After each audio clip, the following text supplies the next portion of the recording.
Alright, so I'm back and I wanted to do another update. Why am I squinting my eyes for? Well, I do have this light in front of me, but anyway.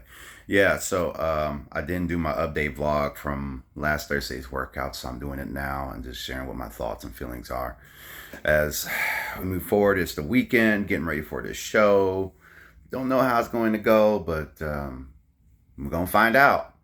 And there's a couple things. So the workout was definitely challenging, still a little disorganized for my taste, but I want to learn, right? And so the bright side is that while it may be a little disorganized, I'm learning about different workouts that I didn't know about. That I'm sort of kind of taking mental notes of what to do on my own. And things aren't quite really sorted out with this fitness program in the gym.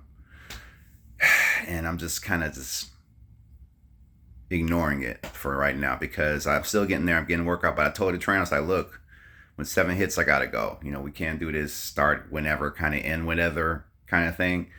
Not really how I can do it. So in the meantime, I'm still learning workouts, which is cool. This time I was the only guy there, and I was like, is there something wrong with me, or am I like a weirdo now? What what's going on? This stuff, I'm about to get these retwisted.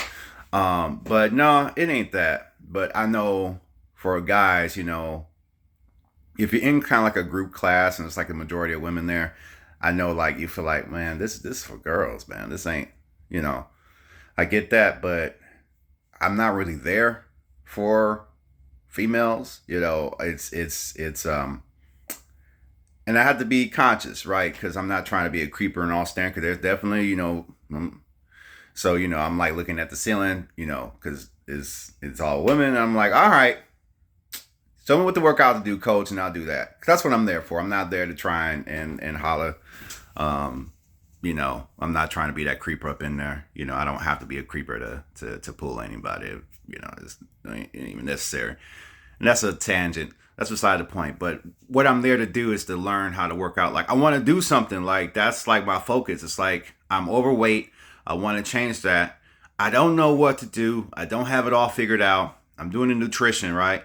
But at the same time, it's like I just want to do something, even if it's not perfect, even if it's like disorganized and it's not exactly how I want it to be. I just want to do something so I can get this thing going. And the cool thing is that I'm at my lowest weight that I've been in a long time. Like I got on the scale this morning, I'm at 281. So I'm like 1 pound away from 280. And, from the weight loss vlogs that I've done in the past, it took me a while to get to that. But the changes I made is that I cut out the Pepsi. I cut out the teas. I miss them. I cut them out. What else? I cut out breads. I'm not having my oatmeal. I miss my oatmeal. Rices and carbs and stuff like that. And I did have a meal because a coworker was having their last day. I had that with them, and I had like a daiquiri. That was actually pretty good, but I didn't overdo it. And then yesterday evening, I didn't go out for pizza. I missed my pizza. Pizza and pie was like a very much comfort food, especially on Fridays. You're like, okay, it's Friday. Let's celebrate. Let's go get that pizza. Let's put on a movie on Netflix. Let's get that pop. And which goes to my next point about sugar, right? And how sugar can cause you to store fat. Like if your sugar levels are up, your body will not use the fat storages in your body for energy. They will use the sugar and the carbs. And when you're wanting to lose fat, which I still have a lot of, I believe that the only way to get rid of the fat is to be in a calorie deficit, which I definitely haven't been in because I've been hungry then, but I eat though. I'm not like starving myself. But to keep that blood sugar levels down, you have to have not be taking in sugar. So when you're drinking in that soda and you're having like those breads and stuff like that, or those sweet candies and things of that nature, it's bringing the sugar up. And the body's like, okay, cool, we got that. And we have so much energy, we're going to turn that into fat. Whereas I want my body to be in a state of going after the fat that's in my body. That's how you get the fat out. And a lot of that I think has to do with working out is good, but it's a bigger percentage due to what your nutrition is. So there's that. And I learned about insulin resistance and signs of insulin resistance.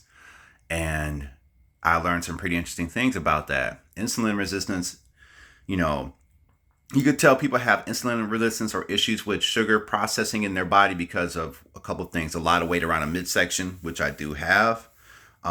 Skin tags. You ever seen somebody with like skin tags?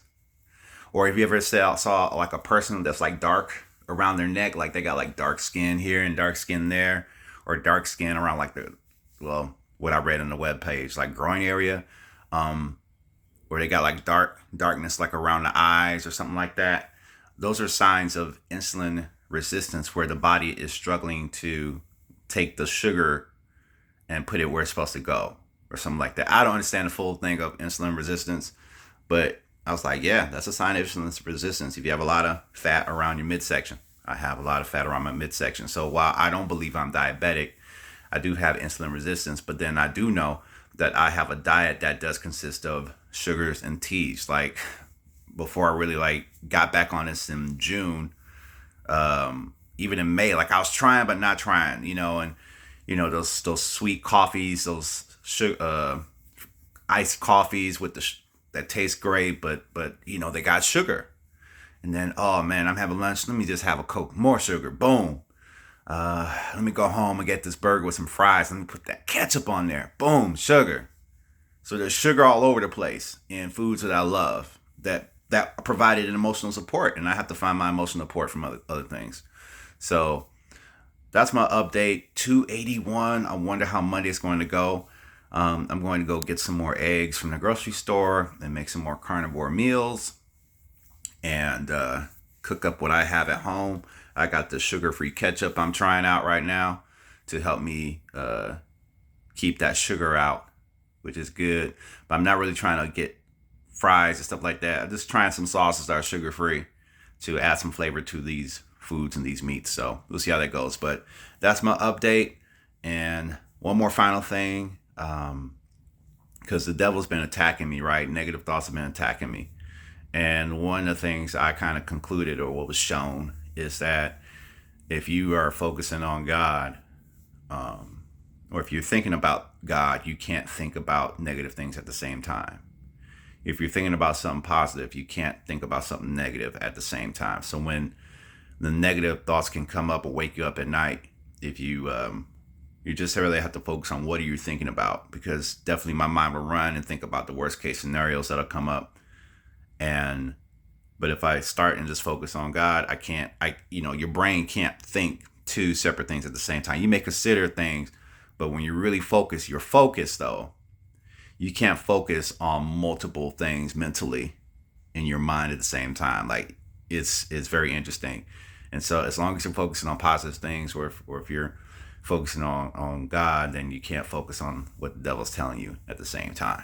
So with that being said, I'm out. That's my update. I'll see y'all in the next video.